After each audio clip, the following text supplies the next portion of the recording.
Hola nuevamente. Ahora te voy a hablar acerca de esos movimientos que surgieron durante el Porfiriato, que hay quienes lo van a manejar como el antecedentes de la Revolución Mexicana. Nada más para que tengas una fuerza importante para hacer tu trabajo y que recuerdes dichos movimientos y cómo ubicarlos en el tiempo que estos se van a ir manejando. El primero, fíjate que es un movimiento heredado a Porfirio Díaz.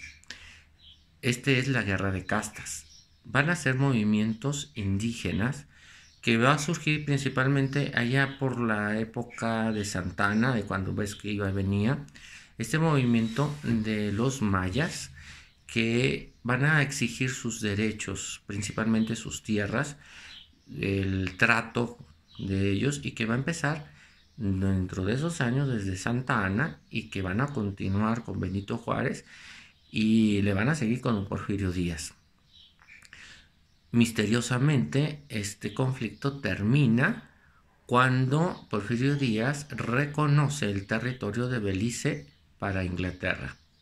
Acepta los límites y por arte de magia los mayas ya no tuvieron armas para continuar luchando y el ejército federal los pudo someter.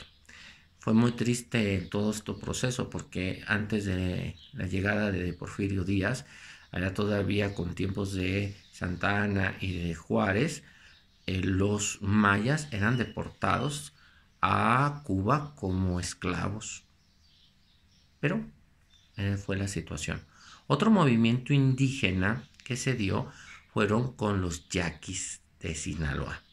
Esas regiones de los tarahumaras en los que igual se vieron desprotegidos de sus tierras por las leyes de reforma de los deslindamientos de tierra, en donde pues, no se les reconocían sus derechos sobre esas tierras. Acuérdate que ellos tenían esas tierras porque el rey de España se los había reconocido y durante toda la etapa colonial y los primeros años de México, pues ellos gozaban de esas tierras y sin embargo con las leyes de reforma se les expropiaron. No consideres tampoco como que era una situación arbitraria en contra de ellos.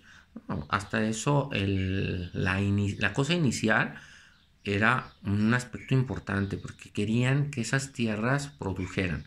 Los pueblos indígenas producían, pero solamente para ellos, lo que ellos necesitaban. Y entonces no había más productividad.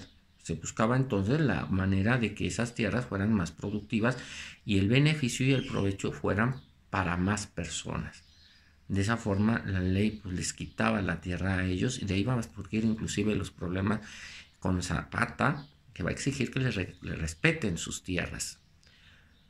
Bueno, dentro de estos yaquis en 1876 tienes que ver tomando en cuenta también, tú sabes qué periodo sube Porfirio Díaz, para que veas desde cuándo son estos problemas que se vinieron dando. Un aspecto importante de este movimiento, cuando ya lo va a aplastar Porfirio Díaz con esas frases que decía, mátenlos en caliente, y con todo, y van con todo a través de ellos, bueno, pues el personaje que va a terminar con este levantamiento yaqui va a ser Victoriano Huerta, que es el que va a ocupar después la presidencia. Victoriano Huerta, lo curioso es que él era descendiente de indígenas, bien directo, y sin embargo pues no los apoyó, al revés, los atacó y los acabó. O sea, puede decir que atacó a los de su propia sangre, a los de su propia raza. Bueno, otro movimiento también indígena y que va a tener una mayor fuerza, aunque ya estos indígenas ya no eran tanto indígenas, pero es un movimiento social y que va a tener muchas características. Va a ser la masacre de Tomachit. Esta masacre que van a tener como los principales personajes, Cruz Chávez es el que va a levantar a todos, pero atrás de Cruz Chávez va a estar Santa Cabora. ¿Quién es Santa Cabora? Y la van a mencionar mucho. Su nombre era Teresa Urrea.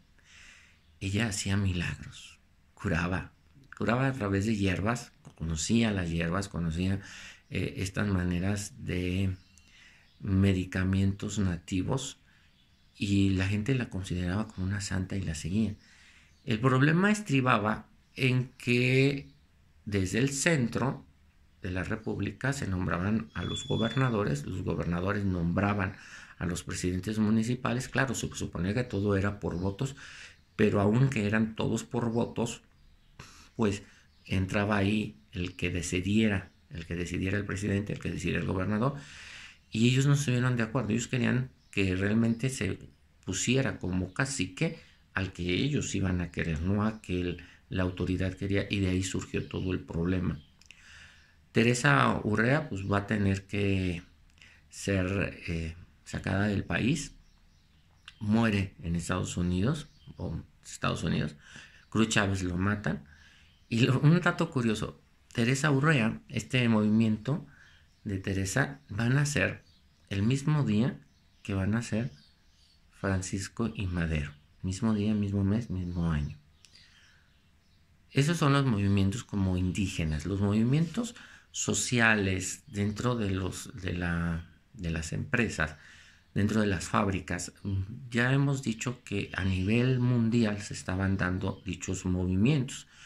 El movimiento social fue muy grande. Acuérdate que inclusive una de las causas de la Primera Guerra Mundial se dice que era para callar ya los problemas con los trabajadores, que los trabajadores estaban levantando y teníamos que distraerlos. Y también estos movimientos y estas huelgas no eran nada más contra don Porfirio, eran en todo el mundo. Los mártires de Chicago habían sido trabajadores que se habían levantado y que el gobierno con los soldados los aniquilaron.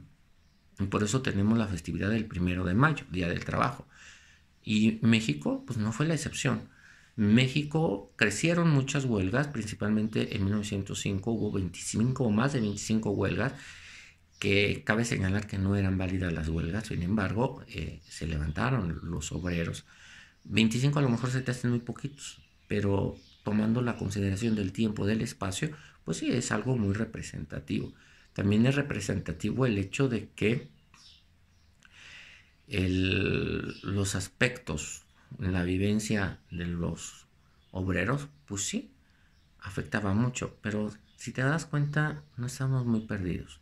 Hoy en día también se está dando prioridades a los extranjeros, tienen mejores trabajos, tienen mejores sueldos, tienen mejores oportunidades que los nacionales. Es más o menos igual. Pero allá influye mucho el hecho de que el movimiento mundial estaba cada vez más fuerte. Así tenemos que las principales huelgas o los principales levantamientos se van a dar en Cananea, Sonora, 1906, y que este movimiento es en las minas y que va a tener ahí un aspecto de Estados Unidos. Estados Unidos va a intervenir. De hecho, los que van a ir a terminar el problema van a ser personas de Estados Unidos. Otro de los movimientos más fuertes es Río Blanco en Veracruz. Río Blanco, si tú lo conoces, es una ciudad en ese entonces francesa. La empresa era francesa, era la empresa textil más importante de América Latina de aquel entonces, la más grande, y que tenía toda la ciudad, la habían hecho por parte de la misma empresa. El templo, las casas eran casas francesas que por un temblor se acabaron. Pero bueno, ahorita estamos hablando del movimiento obrero que se va a dar en este lugar y que va a ser también como el inicio de los derechos laborales, de exigir los derechos laborales, 1907. Pasarían todavía 10 años más para que se lograra que dichos derechos se establecieran constitucionalmente, pero fue en Río Blanco. Otra de las huelgas que también van a tener una característica importante va a ser la huelga de los ferrocarrileros. ¿Por qué es importante?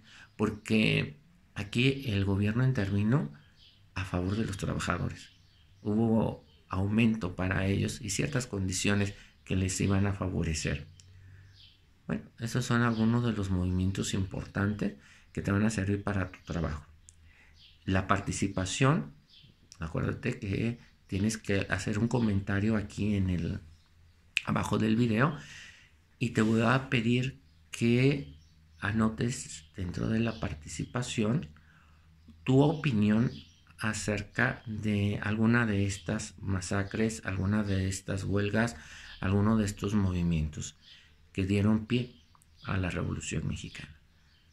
Y así no me queda más que decirte, next class student, see you later.